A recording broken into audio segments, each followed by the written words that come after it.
Hasta mediados del siglo XX, el filete en el plato se consideraba como un símbolo de prosperidad. La carne es fuerza vital, se escuchaba en las campañas publicitarias. Hoy día, la carne es sobre todo una única cosa, un producto barato para las masas, que cualquiera puede adquirir. Anualmente se asan, fríen, embuten y consumen 250 millones de toneladas de carne, lo que conlleva consecuencias drásticas para el clima, para el medio ambiente, para los animales y también para el ser humano.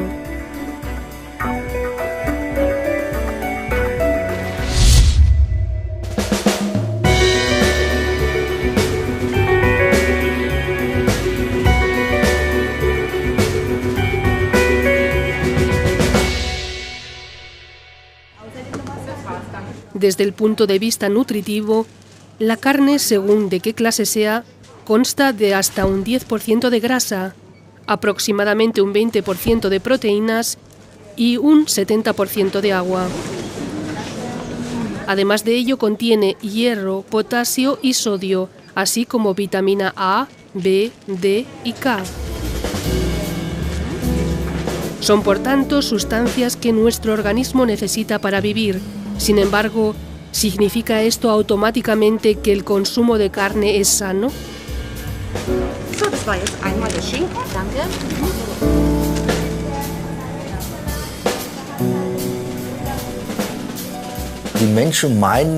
Hay personas que opinan que la carne es un alimento básico.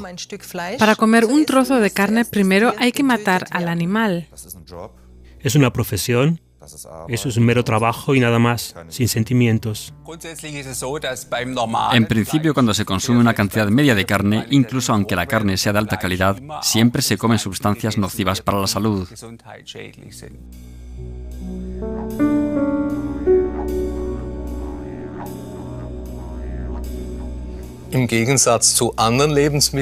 A diferencia de otros alimentos, la carne es un cadáver. Es un trozo de cadáver.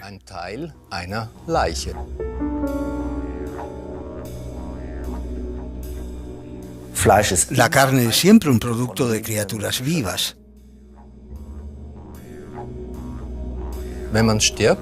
Al morir, la carne se vuelve rígida. Es lo que se llama la rigidez cadavérica. Al cabo de cierto tiempo se vuelve a ablandar. Es algo que se conoce en una carnicería. Se dice que la carne vuelve a ser comestible.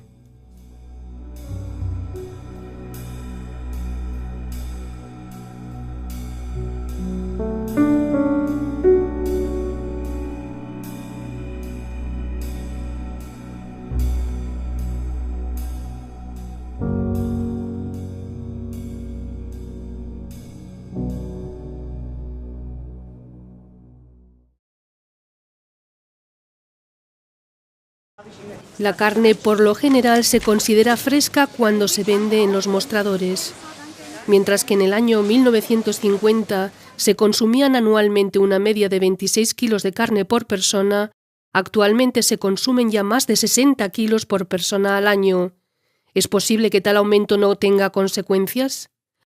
La doctora en medicina Anna-Marie Gros en su trabajo se ve diariamente confrontada con enfermedades que tienen que ver con la alimentación.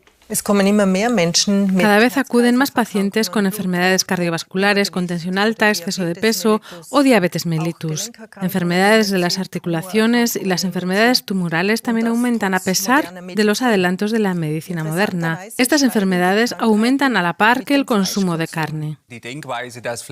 La idea de que la carne es necesaria para la salud de las personas fue rebatida por la ciencia hace ya tiempo. En las últimas décadas se han realizado muchas investigaciones epidemiológicas y se ha demostrado que el consumo de carne guarda una relación directa con muchas enfermedades, precisamente con las grandes enfermedades de la civilización, como las enfermedades cardiovasculares, la diabetes, el exceso de peso, la gota y el cáncer. Veamos otro ejemplo. En diciembre del año 2010 se publicaron los resultados de una investigación sueca en la que se demostraba que el riesgo de derrame cerebral en las mujeres estaba directamente relacionado con el consumo de carne.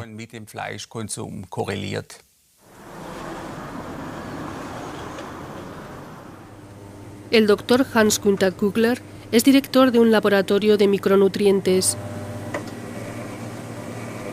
Uno de sus libros se titula Come vegetariano y olvida las enfermedades, porque entre tanto ya se sabe que las enfermedades de la sociedad de consumo suponen el 30% de los gastos totales del sistema sanitario, con tendencia a seguir aumentando. El consumo de carne está directamente relacionado con la obesidad. Es un hecho que la gente se vuelve cada vez más obesa. Según cálculos de la Organización Mundial de la Salud, actualmente hay 1.700 millones de personas obesas y la obesidad es uno de los principales factores de riesgo de la diabetes tipo 2 y correspondientemente también asciende el número de diabéticos. Por tanto, actualmente tenemos aproximadamente 285 millones de diabéticos. Y el consumo de carne es sin duda un factor importante que contribuye a esta enfermedad.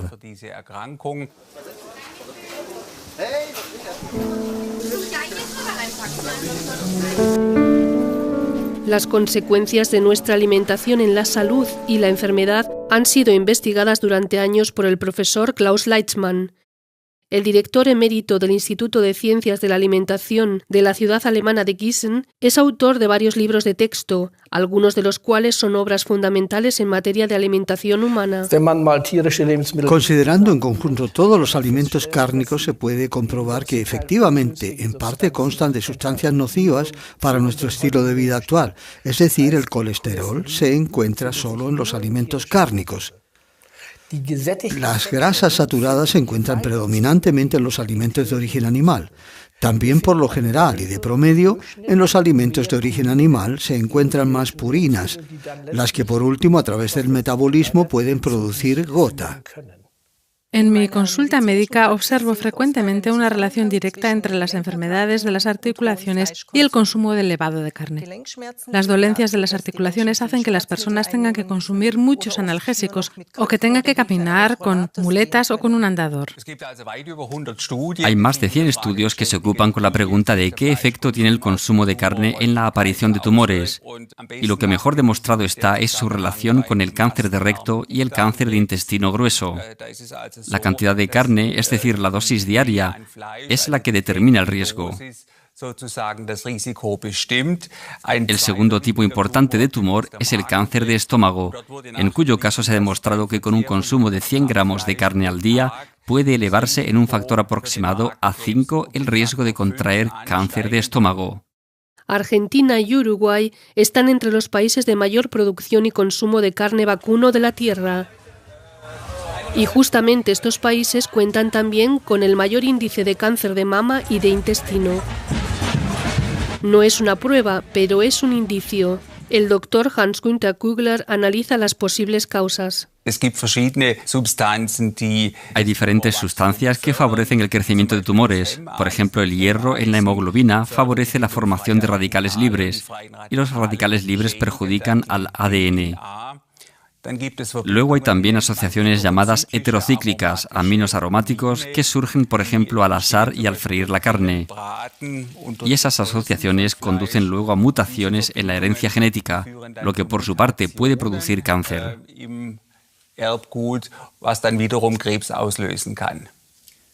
La carne como factor de riesgo de formación de tumores, gota y diabetes. El consumo de carne también puede influir negativamente en la memoria. Hay indicios de que el consumo de carne guarda una relación directa con el riesgo de contraer la enfermedad del Alzheimer. Al menos se puede afirmar que en el caso de enfermos con demencia, se ha demostrado que estos habían comido más cantidad de carne por término medio que quienes no enferman de demencia.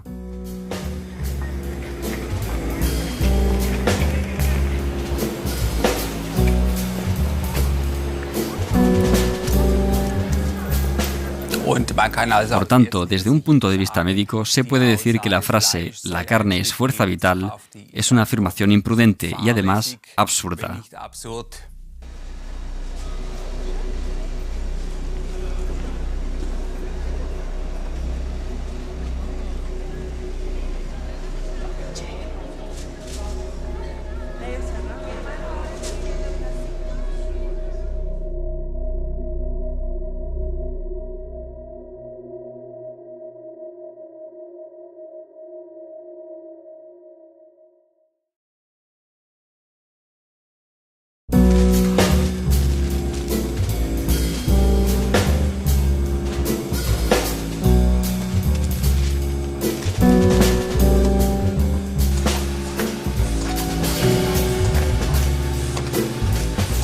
pero la demanda de carne continúa ascendiendo exponencialmente. Actualmente se consumen en todo el mundo 250 millones de toneladas al año. Ya en el año 2050 este número llegaría a duplicarse, según pronostica la Organización Mundial para la Alimentación. Henning Steinfeld es director del sector de la política ganadera. El aumento de la demanda de carne se incrementa aún más por la población mundial que está aumentando constantemente. Sin embargo, la carne es especialmente inadecuada para alimentar a la creciente población mundial. El aumento de la demanda se cubre con animales que han de ser alimentados principalmente a base de cereal. La transformación de cereal en carne no se hace de forma especialmente eficiente. Por tanto, se producen grandes pérdidas. Esto ha llevado a que aproximadamente una tercera parte de la cosecha cereal mundial se emplee como forraje. Para producir una caloría en forma de carne deben emplearse hasta 30 calorías de alimento vegetal. La mayor parte de la energía alimenticia se pierde por el metabolismo animal, en los vacunos hasta más del 90%. Sin este desvío a través del estómago del animal, con la misma cantidad de soja y de cereal, podríamos alimentar a aproximadamente 10 veces más personas.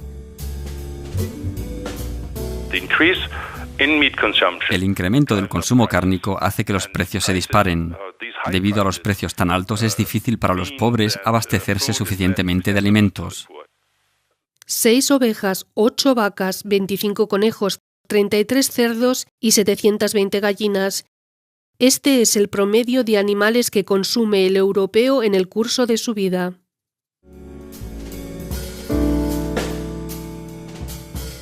Para alimentar a estos animales se importa cereal y soja de países como Brasil y Argentina, es decir, de países en los que la población lucha contra la pobreza. John Ziegler, exrelator de la ONU para el Derecho de la Alimentación, es miembro del Comité Consultivo del Consejo de Derechos Humanos de las Naciones Unidas. Su opinión tiene peso. La agricultura mundial podría dar de comer sin problemas a 12.000 millones de personas. Un niño que hoy en día muere de hambre, muere asesinado.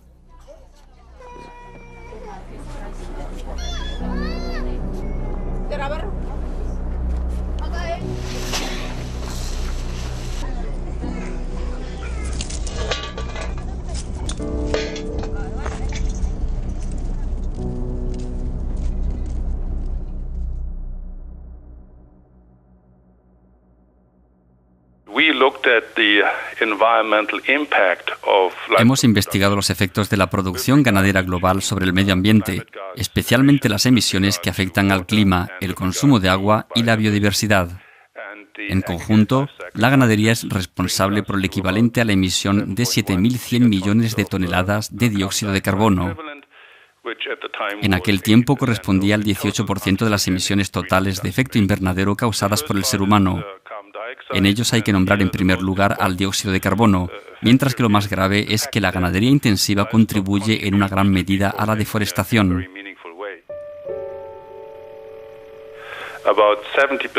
El 70% de las superficies afectadas por la deforestación en América Latina han sido transformadas en pastos.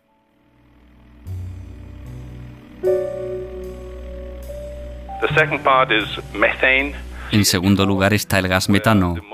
En este caso, las emisiones en sí provienen del mismo animal, es decir, de los estómagos de los rumiantes. En tercer lugar, los ácidos nítricos, fuertes gases climáticos con un potencial de efecto invernadero 300 veces más grande. Provienen directamente de los residuos fecales resultantes, así como también del intenso empleo de abonos en las plantas para forraje.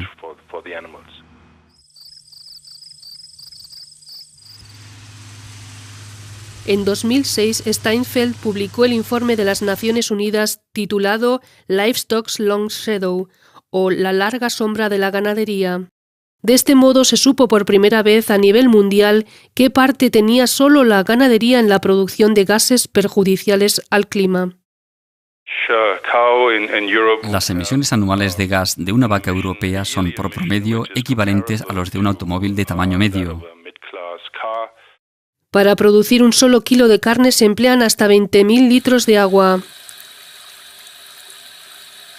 Se destruyen irreversiblemente 50 metros cuadrados de selva. La contaminación ambiental que causa un kilo de carne equivale a 250 kilómetros de viaje en automóvil. Frente a estos datos, los protectores del clima exigen que se suspendan las subvenciones estatales a la producción cárnica. Edmund Haferbeck, asesor científico de PETA, la Organización de Derechos de los Animales, viene criticando desde hace años que con la reducción del impuesto sobre el valor añadido de la carne, el Estado fomenta el consumo de carne.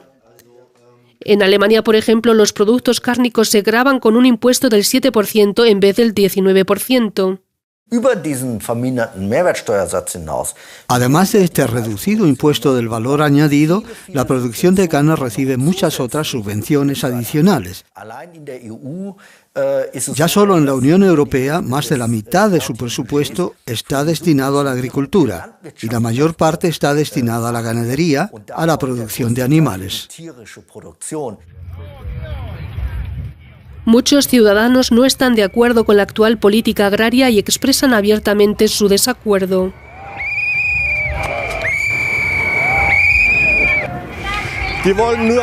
Ellos solo quieren una cosa: dinero, dinero, dinero y más dinero. Las subvenciones deberían recibirlas los que realmente trabajan de forma ecológica y social.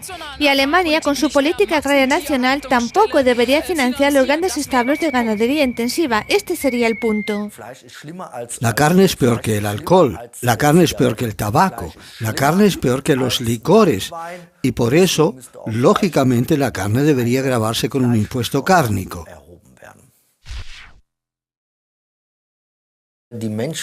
La gente opina que la carne es un alimento básico, es decir, que se cuenta como un componente de la dieta humana. Esto es una equivocación y una falsa doctrina. Esto lo ha constatado incluso un tribunal supremo alemán, que ha dicho que la carne no es un componente necesario de la alimentación humana. Desde luego que la carne no es un alimento en el sentido estricto, porque no es de necesidad vital. Por tanto, se puede asignar a la carne la categoría de agente estimulante como el tabaco o el alcohol. La Organización Mundial para la Alimentación, la FAO, en su informe anual de 2009, exige también la implantación de un impuesto sobre el consumo de carne. Esta es una forma viable para asegurar que los productores cuyas prácticas perjudican el medio ambiente tengan también que responsabilizarse por ello.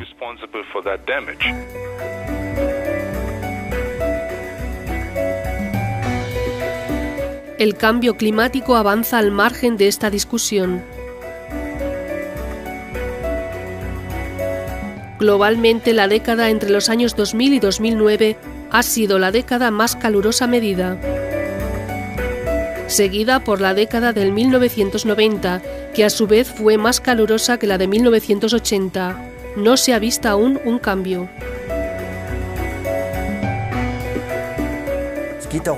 Se trata de que el planeta azul efectivamente está siendo destruido por la producción de carne. Esto es algo que se ha demostrado científicamente y tenemos que salir de esto, porque no podemos continuar así.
Un europeo come al año aproximadamente un promedio de 65 kilos de carne, pero ¿qué sucede antes de que el filete llegue al plato?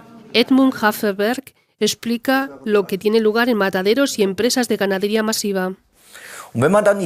Cuando se va a estas instalaciones en las que viven decenas de miles de animales como pavos o gallinas, o en el caso de cerdos, varios miles de ellos, cuando uno visita esta clase de establos, ve y reconoce lo que significa en realidad la ganadería intensiva o la ganadería masiva.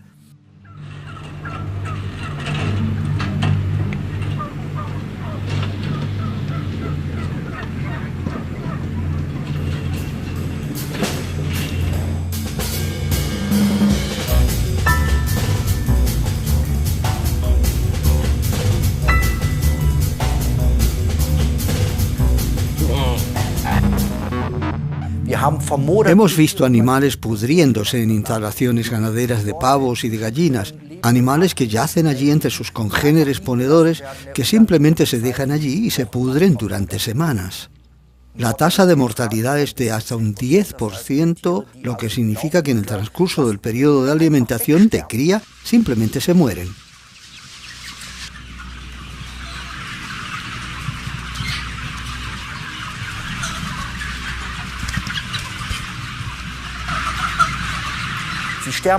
Simplemente se pudren, se quedan tumbados. Hay animales con heridas abiertas, con llagas, por ejemplo en las instalaciones de cría de cerdos, porque lógicamente se hieren en esos suelos enrejados. Luego también existe el canibalismo, porque los animales por aburrimiento constantemente se muerden mutuamente en los rabos, o mejor dicho, en los muñones que les quedan por haber sido los rabos cortados, hasta que surgen heridas que no se cierran. Hemos visto cerdos con los intestinos colgando. A estas empresas no va ningún veterinario y trata a estos animales, porque simplemente económicamente no es rentable.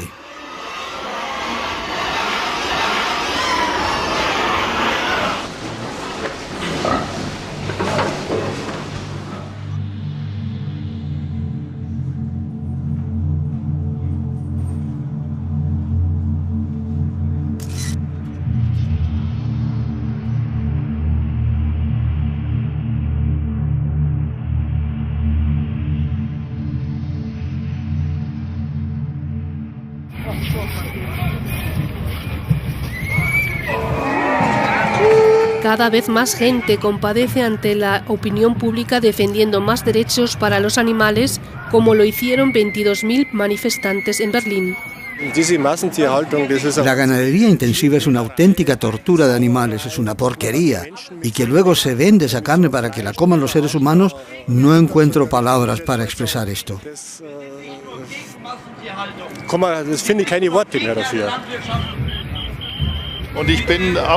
Estoy totalmente en contra de que se produzcan alimentos de forma industrial, de que se torture a los animales y que estos solo sean considerados como productos y no como seres vivos. ¿La crianza masiva de animales debería pertenecer pronto al pasado? El escritor y periodista alemán Hans Ulrich Krimm lo duda. Ha creado un pool de información sobre temas de alimentación y de salud y dirige una mirada detrás de los bastidores de la industria de la alimentación. No es que la situación que tenemos sea así por casualidad, sino que la situación es así porque muchos están interesados en que sea así. Si usted, viajando por zonas del norte de Alemania, en las que se practica la tortura de gallinas, miran los concesionarios de coches del lugar, verán que tienen potentes jeeps americanos, enormes concesionarios de Mercedes, etc. Por tanto, en estas zonas en las que domina la ganadería de torturas, las personas viven muy bien de la práctica de la ganadería de tortura. Creo que es muy importante que en algún momento dejemos de hacer todo lo que reporta beneficio y ganancia económica. En el caso de los alimentos, la cosa no tiene ninguna gracia. No pueden dar de comer a los animales así, en medio de la porquería, solo para que la industria forrajera haga millones de ganancias. Son animales y hay que tratarlos igual de bien como queremos que se nos trate a nosotros. Cada cual debe comenzar por sí mismo, comenzar a comprar alimentos ecológicos muy conscientemente. Pienso que el consumidor tiene mucho poder. ¿Qué efectos tienen sobre el consumidor este tipo de llamamientos? En el marco del segundo Estudio Nacional sobre el Consumo en Alemania, El 70% de los encuestados declararon que para ellos es un criterio importante a la hora de comprar que la ganadería sea respetuosa con las especies animales. ¿Qué dicen los clientes de supermercado a este respecto en nuestra encuesta? La carne básicamente la compramos solo a nuestro carnicero, porque ahí sabemos de dónde proviene la carne. Pero la carne del carnicero de la esquina, ¿proviene realmente de animales felices?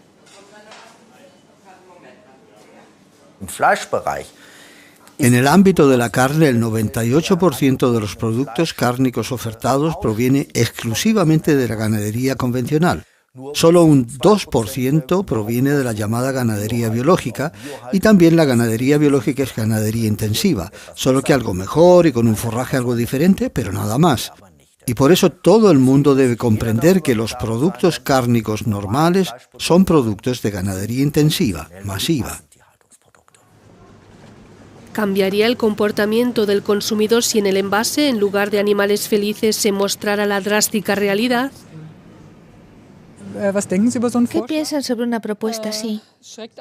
Repele, ¿no? Creo que no lo encontraría tan apetitoso. Asqueroso, repugnante. Y en ese caso tampoco lo compraría. En el año 2011, el presidente de la Asociación Federal Alemana para la Protección de la Naturaleza, el catedrático Dr. Hubert Weiger, hizo la propuesta: las condiciones de la explotación de animales deben figurar en las etiquetas de los productos cárnicos. Me parece bien. Deberían ser fotos de los establos de los que vienen. Yo lo encuentro bien, muy bien. La ganadería intensiva no es nada buena, no es sana. Hace enfermar a los animales y creo que también a los consumidores.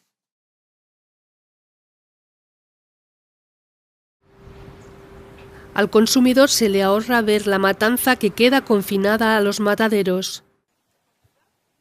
Hubert Liebertz fue matarife y describe gráficamente el proceso de una matanza de cerdos.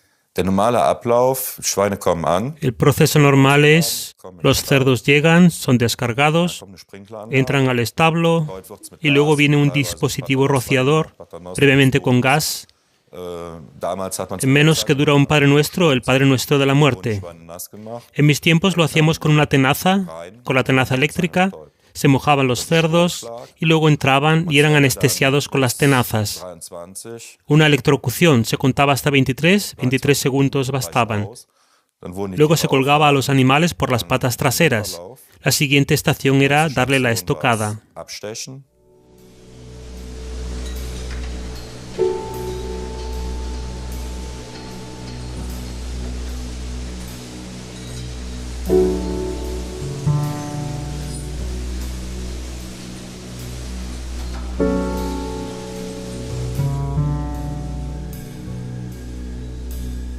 En un matadero alemán medio se despachan 200 cerdos por hora. El proceso de trabajo es racional y totalmente estructurado. El establo, el matadero, los frigoríficos y la planta de aprovechamiento de los intestinos están directamente unidos.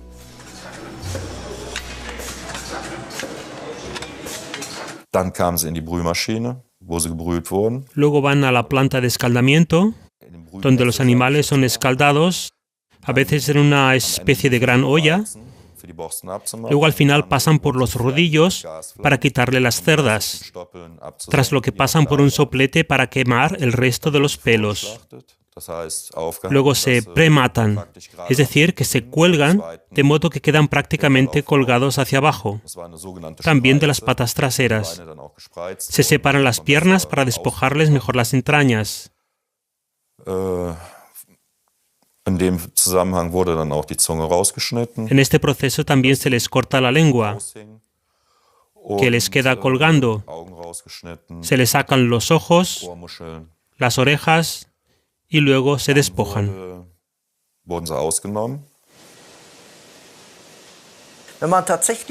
Si los mataderos se abrieran realmente al público, a un gran número de personas, yo diría que la mayoría de la población dejaría de comer carne para siempre, porque lo que sucede en los mataderos es horrible.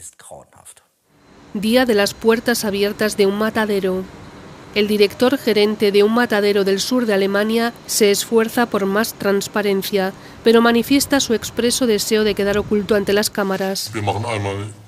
Una vez al año hacemos una fiesta en el matadero, una fiesta familiar formal, para acercar a los familiares de los trabajadores el tema de la carne. Hacemos demostraciones de descuartizamiento de cerdos, de vacunos, para mostrar al consumidor de dónde vienen los filetes. Ahora bien, no tiene ningún sentido mostrar al consumidor el tema de la matanza de un animal. Eso lo consideramos ofensivo para su sensibilidad, causaría rechazo.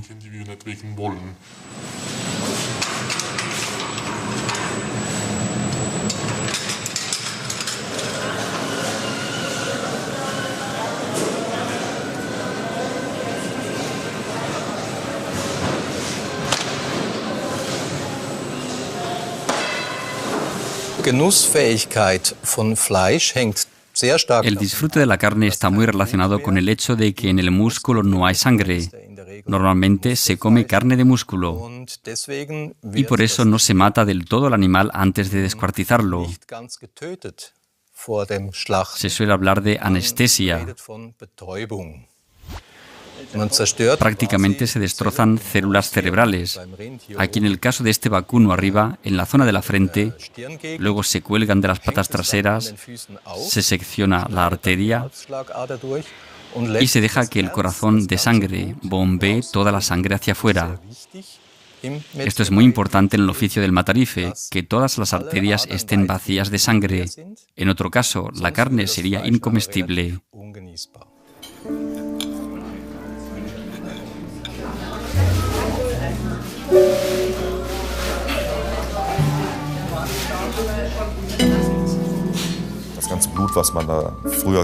Toda la sangre que se veía antes, cuando se le clavaba un cuchillo a un toro o a una vaca, no se perdía una cantidad como de un vaso de cerveza o de Coca-Cola, sino que eran toneles. Cuando yo aprendí el oficio, matando tan solo 2 vacas, vadeábamos en sangre hasta los tobillos. Digamos que la muerte previa a la producción de alimentos, a fin de cuentas, forma parte de la vida. Aquí no hacemos nada que no sea ético, nada inmoral. Nosotros producimos alimentos de alta calidad para el consumidor. Alimentos seguros, sanos, y en este sentido el tema de derramar sangre forma parte del proceso.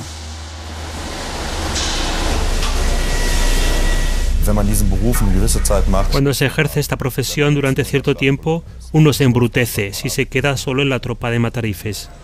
Simplemente uno se embrutece.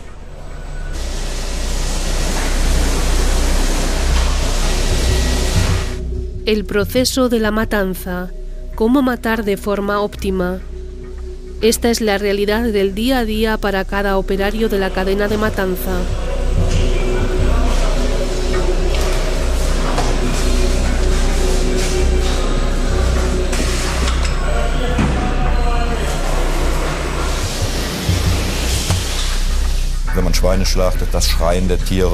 Cuando se matan cerdos, los gritos de los animales cuando le miran a uno, las vacas con sus grandes ojos, hay veces en las que uno se dice a sí mismo, por favor, no, esto no lo puedo hacer por mucho tiempo. Entonces, o bien sigues haciéndolo y acabas como la mayoría, o lo dejas. Y bueno, uno ya ve que no era poco dinero el que cobraba, pero hay que compensarlo de algún modo. Antes recuerdo que muchísimos tenían problemas con el alcohol.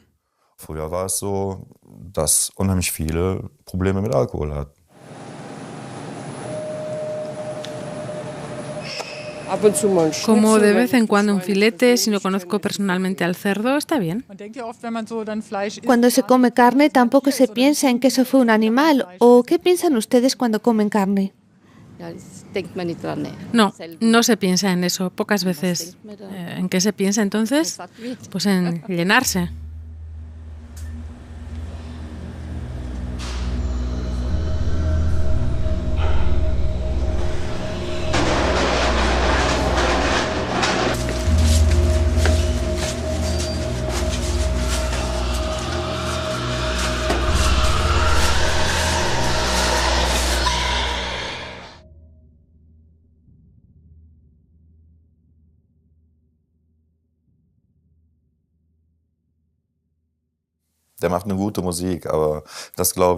Él hace buena música, pero lo que dice no creo que sea suficiente, porque el ser humano tiende a reprimir cosas. Eso se ve a veces en la tele, y entonces la gente debería decirse, Dios mío, si es una pura tortura. ¿Y qué sucede? Nada. Y luego se van a comer, se comen un filete, o van al bar de la esquina y se sirven chorizo, jamón, etc.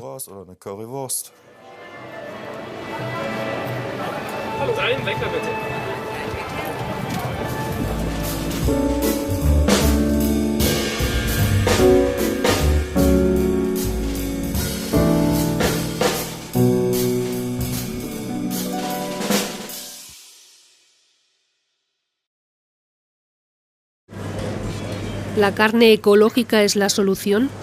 Al fin y al cabo, el etiquetaje de ecológico promete mejores condiciones de manutención y mejor forraje para el animal. Además, menos toxinas en el producto final. Especialmente después de los escándalos de la dioxina y de los antibióticos, asciende la demanda. ¿Son buenas razones para tranquilizarse la conciencia? Dennoch ist Biofleisch. A pesar de ello, la carne ecológica es carne. La carne es siempre un producto obtenido de criaturas vivas que naturalmente han sido matadas para la obtención de esta carne, también en el caso de la ganadería ecológica. Hemos filmado secuencias en este tipo de mataderos rurales donde los animales ecológicos, los animales que, como se dice, se matan de forma ecológica, se matan con la misma técnica. Los cerdos y los vacunos convencionales se elaboran con toda la técnica, igual que los vacunos biológicos o los cerdos biológicos. No hay diferencias. Un cerdo tiene una coincidencia genética de un 98% con el ser humano. Por este motivo, este animal es interesante para el hombre como donante de órganos. Los cerdos son considerados igual de inteligentes que un niño de 3 años. Lloran, sienten tristeza y miedo.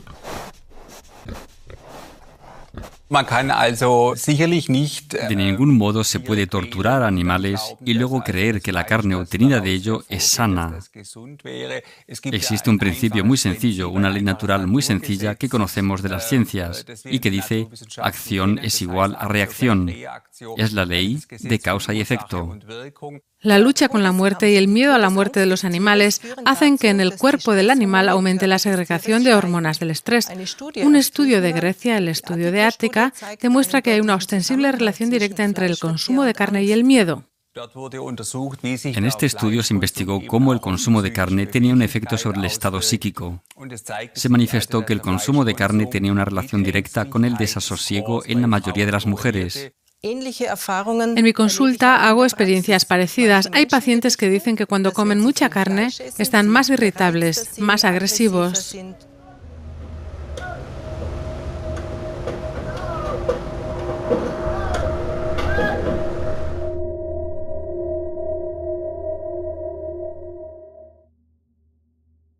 Dolor, felicidad y tristeza. Hubert Liebers ha llegado a conocer los sentimientos de los animales. También matábamos terneras, siempre era lo último que se hacía. Entonces vi una lágrima en un ternero y ya no pude más. Al salir le entregué a mi jefe las herramientas y le pedí que me hiciese la cuenta, los papeles. No pude seguir haciéndolo.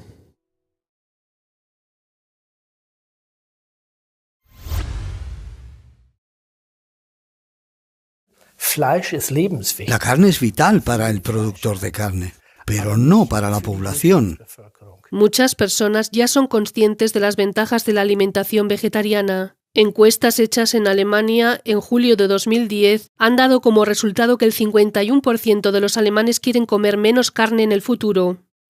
Esto lo demuestran también muchos estudios internacionales sobre el vegetarianismo, especialmente de los Estados Unidos, de Inglaterra, así como de Alemania. Indican que el promedio de los vegetarianos tienen mejores parámetros de salud. En Alemania se hizo también el famoso estudio del Centro de Investigación contra el Cáncer sobre el vegetarianismo. En este estudio se investigó durante 21 años cuáles son los efectos del consumo de carne. Resultó que con el aumento del consumo de carne también se incrementaba la tasa de mortalidad. En pocos casos tienen exceso de peso, raramente tienen un nivel elevado de colesterol. La tensión sanguínea está en ámbitos normales, los valores del hígado son mejores. En un promedio todo es mejor. Quien quiere hacerse vegetariano ya no es marginado. Ahora para empanarlo lo hacemos como siempre. Claro está, la pregunta es si se puede rebozar sin huevo. Yo espero que aquí me resulte bien, porque funciona. Lo que necesitamos para esto... Los cursos de cocina vegetariana se están haciendo muy populares y aún así a muchos les cuesta echar por la borda costumbres alimenticias adquiridas durante muchos años. Christoph Michels anima a los participantes de su curso. Cuando a uno le ha gustado comer carne, le gustan también los sabores fuertes. Por eso, precisamente en la primera fase del cambio de dieta, condimenten bien sus platos. Hacen todo lo que puedan, sazonen y condimenten intensamente. Cocinen las verduras de la misma forma como cocinaban la carne. Ahora se lo voy a demostrar. Lo que tiene su encanto, lo rico, también en las salchichas y la carne a la plancha, es lo quemado, la costra. De ahí viene el aroma. Ahora tenemos la posibilidad de asar las verduras del mismo modo. Podemos freír, podemos rebozar. Tenemos abiertas todas las posibilidades de generar esos factores de sabor, que no son idénticos, está claro, pero son tan parecidos que me digo, esto es un buen plato, con buen sabor, muy intenso. Sin embargo, ¿el ser humano como antiguo cazador y recolector no ha comido carne desde siempre? Aquí hay que comprobar que en este tiempo pasado, en los últimos 50 millones de años, al menos durante 45 millones de años fuimos herbívoros, comiendo frutas, hojas, cortezas, raíces, flores, nueces, frutos secos.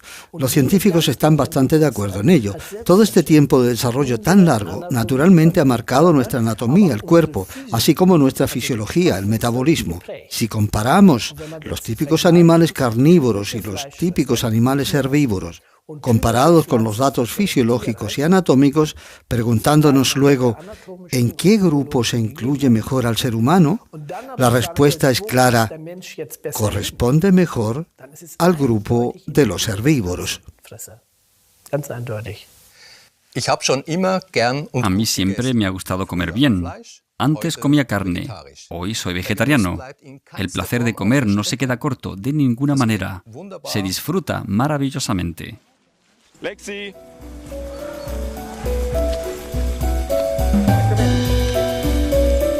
Charlie. 1 und 1 ist. Charlie, eres un buen chico.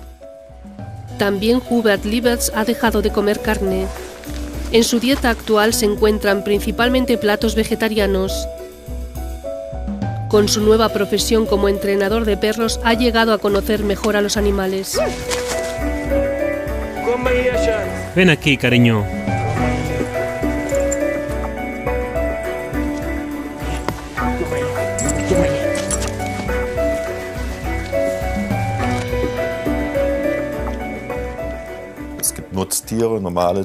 Se habla de animales útiles, de animales normales, pero a mi modo de ver, cada animal tiene sentimientos. Puede percibir dolor, solo que un animal no lo puede expresar igual que un ser humano. Y entonces no importa si se trata de un gato o de un ratón o de lo que sea. Ahí no hago diferencias. Tampoco con los llamados animales útiles, como las vacas, un toro o un cerdo, lo que ustedes quieran. Queda claro que no le agrada recordar su antigua profesión. Estoy muy contento de no ser ya matarife. Soy feliz con lo que hago, con mi trabajo. Estoy contento y me va bien. ¿Pero qué le pasa al perro, que no tiene patas? Pero muy pequeñas. Y por la noche duermo con buena conciencia.